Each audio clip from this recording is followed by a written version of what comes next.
Halo guys, ketemu lagi di channel Biota Aquatic ya.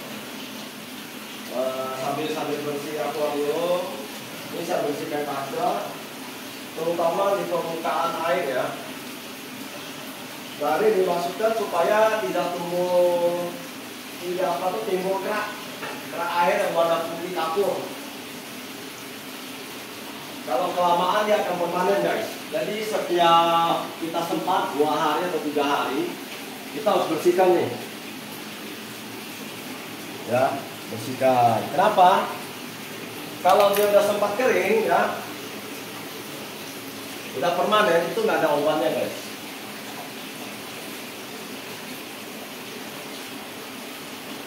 Kalau lumut masih bisa guys. Tapi kalau kena air, kalau udah permanen, itu udah susah, nggak ada obatnya ya. Nah, jadi bicara tentang perawatan mas koki ya, terutama mas koki. Banyak yang bertanya ke saya, kok air mas koki saya berkabut ya, nggak bening ya, nggak kristal clear ya. Nah, coba lihat akuarium saya. Nah, ini bening sekali guys, ya. Ini bening sekali ya. Disebabkan karena filter saya. Nah, filter saya ada yang dry ya, kapas ya. Ya, itu tidak terendam sama air. Ya, lalu filter mekanik, Fishmet ya, Fishcomet ya.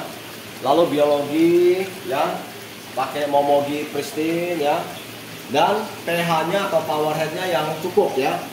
Nah, ini saya dalam keadaan posisi speednya yang sedang. Kalau saya lagi ngepus makan supaya kotorannya banyak, saya naikkan ininya, speednya sampai full. Jadi airnya kenceng ya.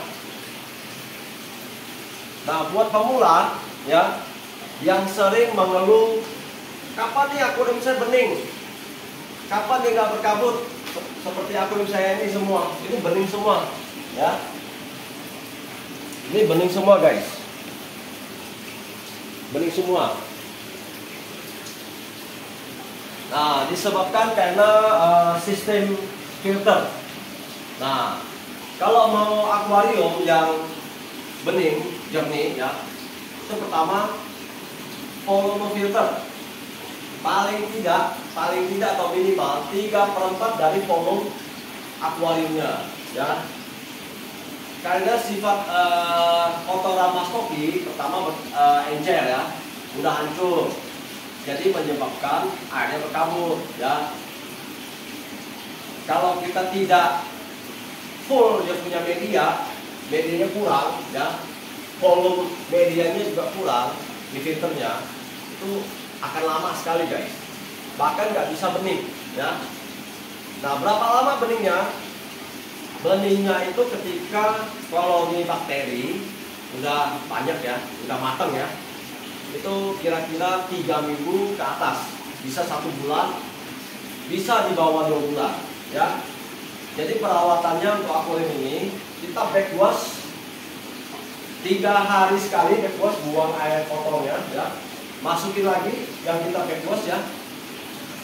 Misalnya kita buang cuma di area filter, ya udah, nanti kita penuhin lagi air di area filter ya.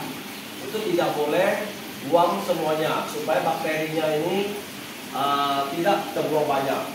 Dan bakterinya itu juga nggak semua baik guys, ada yang jahat juga ya. Jadi yang jahat itu ketika musim hujan ataupun perubahan suhu yang signifikan ekstrim, itu akan menyebabkan ikan kena white spot, lalu mungkin ekornya akan hancur, fin rot ya. Nah, jadi perhatikan penggantian air 3 hari sekali, kita kuras minimal 25%, maksimal 50% ya. Lalu juga pemberian pakan. Kalau pemberian pakan itu 1 hari kalau mas koki bisa 6 kali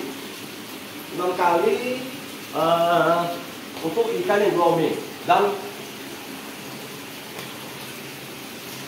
porsinya itu sekali makan itu cuma 2 menit udah habis ya, 2 menit udah habis. Jadi nggak sampai 3 menit atau 5 menit baru habis, itu berarti kebanyakan udah ya.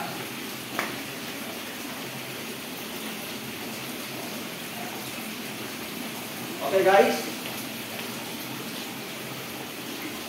Nah, ini caranya untuk bikin air kalian cepat mature. Selain menggunakan bakteri starter, misalnya bisa pakai Pisco water treatment ya untuk menjernihkan air, dia berupa bakteri ya, bubuk ya, itu juga bagus. Selain itu juga bisa kasih lampu UV. Kalau saya jarang pakai UV karena saya rajin ke pos ya, dan juga saya rajin membersihkan kaca. Lampu juga satu hari saya maksimal 5 jam.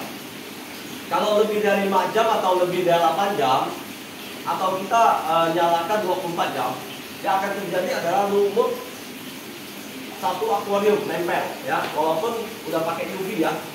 Karena UV hanya untuk membasmi air hijau, tapi lumut yang nempel di kaca itu tidak.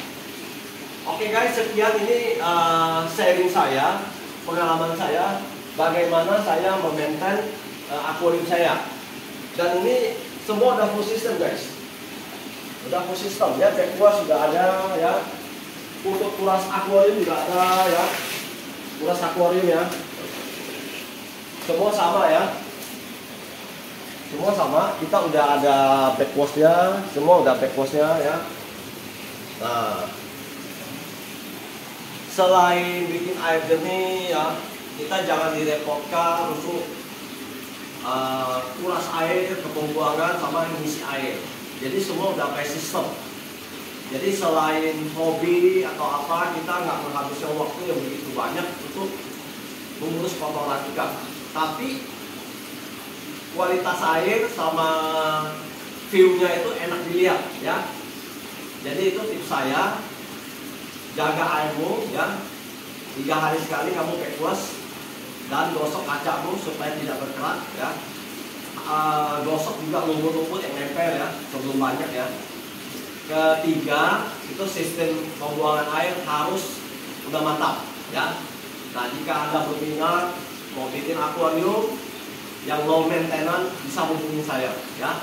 Inbox di kolom komentar minta nomor saya, ataupun bisa kunjungi IG saya, Biota Tank Interior Home. Oke, sekian, terima kasih.